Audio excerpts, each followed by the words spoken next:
और अगर पाकिस्तान को कोई रास्ता चाहिए तो पाकिस्तान को ये करना पड़ेगा इस बार कि जो बाकी बचे हुए आतंकवादी अड्डे हैं वो अपने आप डिस्ट्रॉय करे और भारत को उसकी लिस्ट दे, और जो आतंकवादी हैं जो पल रहे हैं, जिनको पोस रहे हैं, जिनको उन्होंने प्रोटेक्शन दिया हुआ है, उन्हें भारत को सौंपे। मुझे लगता है इससे कम में तो कहीं कोई रास्ता होगा नहीं। राजी, ये मेरे ख्याल में सबसे महत्वपूर्ण बात है। कल को अगर तनाव कम भी हो जाए तो हमें तो कोई एक आयरन क्लैड गारंटी चाहिए ना पाकिस्तान से कि अब वो बंद होगा जो हो रहा था। रूबियो ने यही चीज बोली कि टेरर आप देखिए, आतंकवादियों को हटाइए या मदद करिए भारत की हटाने में, और अब इन्होंने भी यही बात पे हम डिस्कशन भी कर रहे हैं। बट रैशनल डिस्कशन के अंदर हम ये कहते हैं कि क्या पाकिस्तान आर्मी जब तक उनका कंट्रोल है एज अ डीप स्टेट, क्या वो इसको अग्री करेगी? क्या वो उसको डिसमेंटल करेगी? जब पार्लियामेंट अटैक हुआ था तब मुशर्रफ ने क्या बोला था कि not a single inch of this soil will be used. उसके बाद क्या हुआ? थोड़े टाइम के लिए सब लो हो गए और फिर वापस आतंकवाद उससे भी तेज गति से है। अब मेरा एक ही पॉइंट है, मेरा पॉइंट यह है कि जब तक हम एक्शन पाकिस्तान के आर्मी जनरल्स के अगेंस्ट नहीं लेते तब तक ये आतंकवाद रुकने वाला नहीं है। मुशर्रफ ने क्या कहा कि हमारे देश में 4 प्रकार के आतंकवादी हैं, एक मर्सनरीज, दूसरे तालिबान, तीसरे मुजाहिदीन और एक अपने वो जो उनके तो कहते हैं ये जो अमेरिका भी चला गया, सोवियत यूनियन भी पीछे हट गया, ये जो 20-25 हज़ार जो आतंकी हमने बनाए हैं वो कहाँ हैं? कहता हमारे देश में। सर वो एक बड़ी महत्वपूर्ण बात कह गए। इन्होंने पहले ये होता था कि आतंकवादियों पर कार्रवाई होती थी, फिर ये हुआ कि अब सैन्य ठिकानों पर कार्रवाई करो, वो भी भारत नहीं कर, अब ये कह रहे हैं सेना के जनरलों पर कार्रवाई करो। Is it possible? मैं जानना चाह रहा हूं। देखिए, कार्रवाई करेंगे तो हम करेंगे, वो लोग तो करेंगे नहीं। या फिर जैसे वो फेक न्यूज चल रही है कि जनरल मिर्जा ने अरेस्ट में डाल दिया। अभी आप देख लिए, खुद उनके आर्मी चीफ वहां पे मीटिंग कर रहे हैं सऊदी अरेबिया के फॉरेन मिनिस्टर से, तो वो टोटल फेक न्यूज है। देखिए, जो बेस्ट केस सिनेरियो है, जब हम कहते हैं कि what is the worst case scenario and what is the best case scenario, हमारा एब्सोल्युटली स्टेटेड एंड फर्म है, आतंकवाद को हम सफाया करना चाहते हैं वहाँ पर। ठीक है, हमने कहा उसको चुन चुन के मारेंगे, एक उसको हटा दीजिए, क्योंकि हमने कहा इतने चुन चुन के जब हम मार दिया तो हमने कहा कि ठीक है, हम अब नॉन एस्केलेटरी लेवल पे हमने यह एक्शन कर दिया है, यदि आप करना नहीं चाहते मिस एडवेंचर तो हमारी तरफ से कार्रवाई हो गई।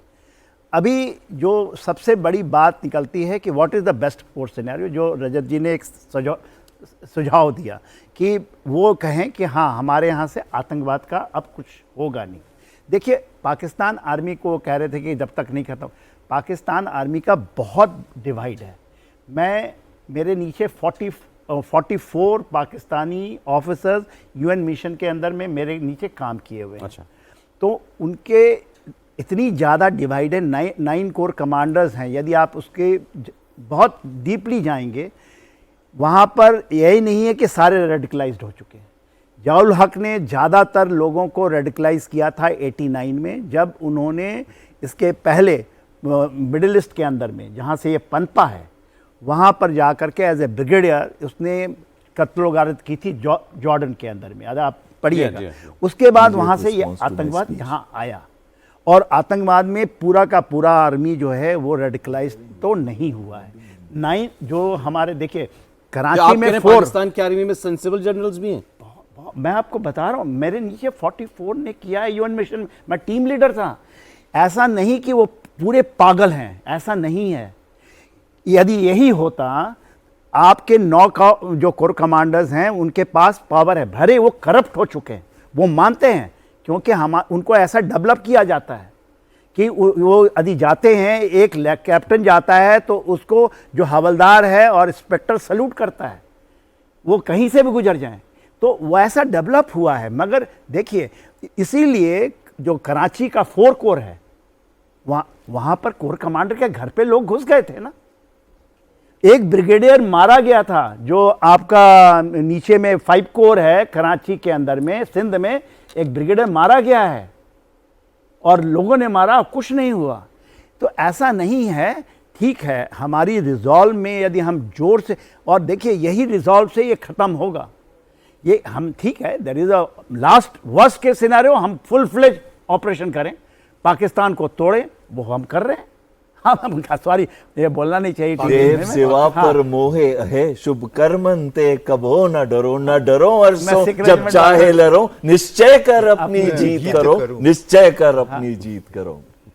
देखिए, निश्चय कर अपनी जीत, मैं सिख रेजिमेंट का, मेरा ये है, और बोले सो निहाल, सत श्री अकाल। और ये जो आपने गुरबानी का निश्चय कर जीत, जो राजा रंजीत सिंह ने किया था, खड़क तो है हाथ में, मगर उसके बाद आपका उसमें साम दाम दंड भेद सब चीज़ है।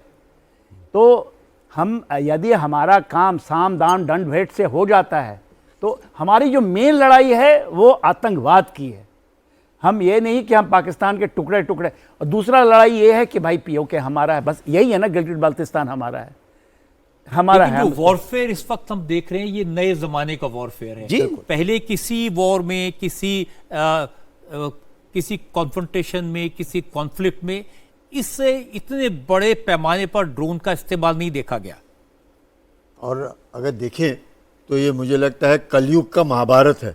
महाभारत में दिन में लड़ते थे और शाम को ब्रेक लेते थे, अब ये रात को लड़ रहे हैं, दिन में ब्रेक ले रहे हैं। मैंने तो इनसे पूछ रहा था, इनका तो मानना यह है कि अभी तो शुरू भी नहीं हुआ, शुरू भी नहीं हुआ, असली लड़ाई तो भी मतलब बहुत भीषण होगी जो होगी। बलूचिस्तान ये जो हो रहा है, इसका पूरा फायदा बलूचिस्तान उठा रहा है। बलूचिस्तान आप अब देखते हैं अभी क्या करेगा बलूचिस्तान। अभी तो आ रहा है कि कोयटा तक उन्होंने लिबरेट कर लिया है, बलूचिस्तान में फहरा दिया उधर। रे जी, मैं आपसे ये पूछना चाहता हूँ, ये जो अब थोड़ा अंतर्राष्ट्रीय जगत थोड़ा अब एक्टिव हुआ है इस कॉन्फ्लिक्ट को लेकर के, स्पेशली अमेरिकन और सऊदीज, क्या भारत की जो इस वक्त की लीडरशिप है वो किसी तरीके से इन्फ्लुएंस होने वाली है सबसे? ये नरेंद्र मोदी है, ये किसी से इन्फ्लुएंस नहीं होने वाले। ये सिर्फ एक चीज से इन्फ्लुएंस होते हैं, सिर्फ एक चीज से, इंटरेस्ट ऑफ इंडिया। भारत के इंटरेस्ट में जो होगा वो करेंगे, अपने इंटरेस्ट में होगा वो भी सेकेंडरी है उनके लिए, और जो देश के इंटरेस्ट में होगा, और मुझे लगता है इतिहास में वो जाने जाना चाहते हैं एक ऐसे नेता के तौर पर जिसने देश के इंटरेस्ट को सबसे ऊपर रखा और उसके लिए पल पल मरे, पूरा जीवन दे दिया, आराम नहीं किया। ये पूरी चीज़ें उनके कैरेक्टर में नज़र आती हैं, और इसीलिए आज हम पाकिस्तान से इस तरह से लड़ पाए, वरना इतने बरस हो गए। आप सोचिए कि जो 26/11 हुआ था, कितने लोग मारे गए थे, कितनी बड़ी संख्या में लोग, और हमारे घर में आके मार के चले गए, और होटल्स के अंदर, रेलवे स्टेशन के ऊपर एक आदमी को पकड़ पाए, प्रूव भी कर दिया। हमने क्या किया? और मुझे याद है 2009 में उनके साथ मैंने एक शो किया था, और काफ़ी आजकल वो वायरल हो रहा है। तो वो मैंने उसमें उनसे कहा था कि अगर आप होते तो क्या करते? उन्होंने कहा कि घर में घुस के मारता। ये लव लेटर लिखना बंद होना चाहिए। और ये बात, अच्छा, जो शब्द उन्होंने कहे थे वो शब्द उन्होंने अपने पाकिस्तान के खिलाफ, टेररिज्म के खिलाफ लड़ाई में इंप्लीमेंट करके दिखाए। फिर अभी जो उन्होंने पटना में बोला था, वो आप शब्द अगर देखेंगे, शब्द शब्द वही चीज इंप्लीमेंट हो रही है। मिट्टी में मिला देंगे, मिट्टी में मिला देंगे। जो कुछ बचा खुचा है, ये उन्होंने कहा था कि मिट्टी में मिला चुके हैं, जो बचा खुचा है उसको भी मिट्टी में मिला देंगे, और फिर ऐसी सजा देंगे कि जिसकी उन्होंने कल्पना भी नहीं की होगी। और ये पहले एक्शन में ये करके दिखाया। इसलिए मुझे इस बात में कोई शक नहीं है, इस बात की कोई चिंता नहीं है कि वो जो एक्शन लेंगे वो डिसाइसिव एक्शन होगा, निर्णायक एक्शन होगा, और अंत तक ले जाएंगे। इस बार वो छोड़ने वाले नहीं है, और छोड़ना चाहिए भी नहीं। पाकिस्तान को अगर अब सबक सिखाया नहीं तो बहुत लेट हो जाएगा। पाकिस्तान को सबक सिखाने का वक्त आ गया है।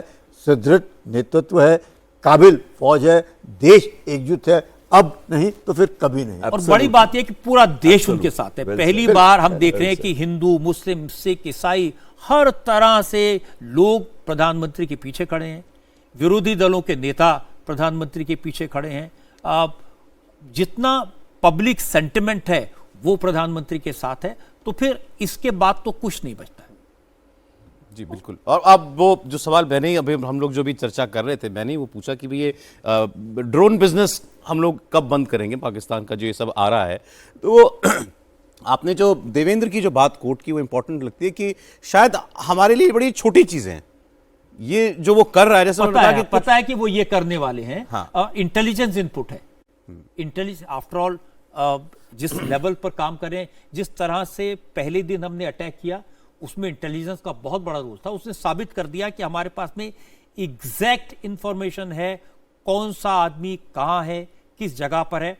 और शायद आपने बताया था कि वो जितनी जगहें हैं वो सब आर्मी कैंटोनमेंट के पास हैं जी। उनका एयर डिफेंस सिस्टम आपने बताया था कि बहुत कंट्रोल्ड है। तो जहां पर एयर डिफेंस सिस्टम है, जहां कैंटोनमेंट है, जो प्रोटेक्टेड है, उन जगहों की इंफॉर्मेशन होना, उन जगहों पर एग्जैक्टली जाके टारगेट को हिट करना, ये कोई बहुत बड़ी उपलब्धि और है। 12:30 बजे तक 1:05 पे ऑपरेशन शुरू हुआ, इंफॉर्मेशन एज ऑन 12:30 होगा उसके पास, तब हो गया विद 100% सक्सेस।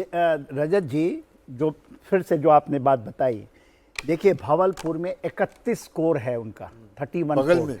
और 500 मीटर पे उसका हेडक्वार्टर है।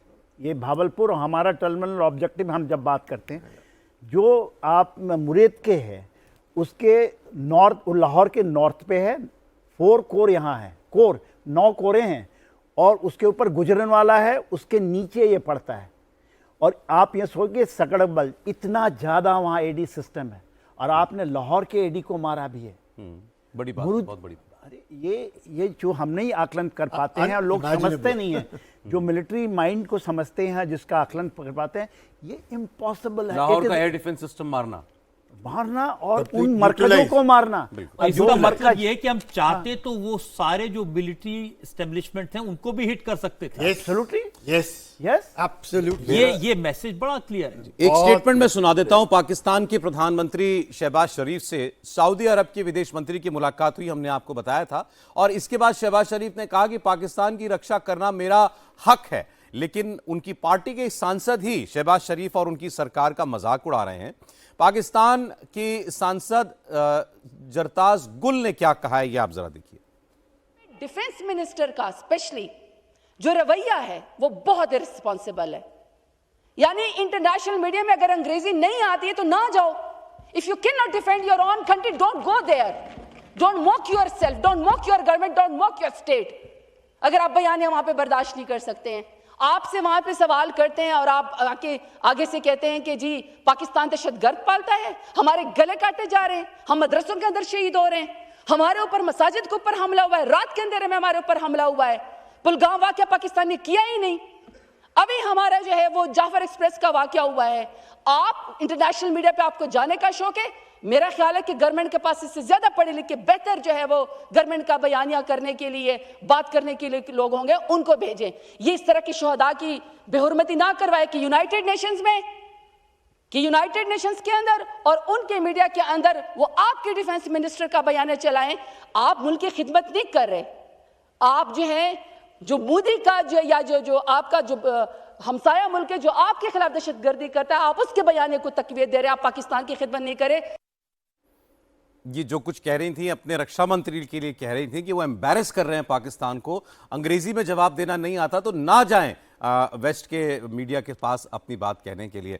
लेकिन आज की रात देखते हैं कि क्या पाकिस्तान इसके बाद भी कुछ कोशिश करता है या भारत का जवाब आज से ही शुरू हो जाएगा। इंडिया टीवी आपको हर अपडेट पर आगे रखेगा, इस सारी खबरें और पूरी विश्वसनीयता के साथ आप इंडिया टीवी पर देखते रहिए। मैं मेहमानों का शुक्रिया करूंगा, जनरल सिन्हा, जनरल कुलकर्णी, कमरोर बहल साहब, रजत जी का भी शुक्रिया। मुझे शुक्रिया की जरूरत नहीं, बस दर्शकों से एक बात कहना चाहता हूं जाते जाते। पाकिस्तान एक तरफ सऊदी अरब से गुहार लगा रहा है कि भारत को समझाए, पाकिस्तान को बचाए, कोई रास्ता निकाले, और दूसरी तरफ हमारे मिलिट्री इंस्टॉलेशंस पर ड्रोन से अटैक की कोशिश कर रहा है। ये डबल रूल है, ये नहीं चलेगा। कल 400 से ज्यादा ड्रोन्स भेजे हमारे वेस्टर्न बॉर्डर पर, नीचे से लेकर साउथ तक ये ड्रोन पाकिस्तान ने भेजे। जम्मू कश्मीर के बारामूला से लेकर गुजरात के भुज तक 200 से ज्यादा ड्रोन्स आज देखे गए। लेकिन सारे के सारे ड्रोन टारगेट तक पहुंचने से पहले खुद टारगेट बन गए, तबाह हो गए, डिस्ट्रॉय हो गए। पाकिस्तान ने अंतर्राष्ट्रीय सरहद पर एलओसी की 26 लोकेशंस पर ड्रोन्स भेजे, इनमें से 25 लोकेशंस पर ड्रोन्स को डिस्ट्रॉय कर दिया गया। सिर्फ एक जगह फिरोजपुर में नुकसान हुआ, जहां पाकिस्तानी ड्रोन से जो ब्लास्ट हुआ उसकी वजह से घर में आग लग गई, 3 लोग जख्मी हो गए। हालांकि कहा जा रहा है कि इस ड्रोन को भी हमारे एयर डिफेंस सिस्टम ने सक्सेसफुली टारगेट किया था, लेकिन ड्रोन की डेबरी इस घर पर गिरी और उसमें ब्लास्ट हो गया, इसलिए यह हादसा हुआ। कुल मिलाकर एक बात पक्की है, हमारे एयर डिफेंस सिस्टम में 100% परफेक्शन है, पूरी एक्यूरेसी के साथ काम किया है, पाकिस्तान के सारे ड्रोन मार गिराए। पाकिस्तान ने अगर ड्रोन हमारे एयर डिफेंस सिस्टम की कैपेबिलिटी और एक्यूरेसी को परखने के लिए, चेक करने के लिए भेजे थे, तो पाकिस्तान को इसका करारा जवाब मिल गया होगा। अगर पाकिस्तान ने सिक्योरिटी फोर्सेस की अलर्टनेस को टेस्ट करने की कोशिश की थी, तो पाकिस्तान को इसका भी करारा जवाब मिला होगा। अगर इसके बाद भी पाकिस्तान अपनी हैसियत नहीं समझा, पाकिस्तान डिसएडवेंचर करना चाहता है, तो फिर अंजाम क्या होगा, नतीजा क्या होगा, ये सबको पता है।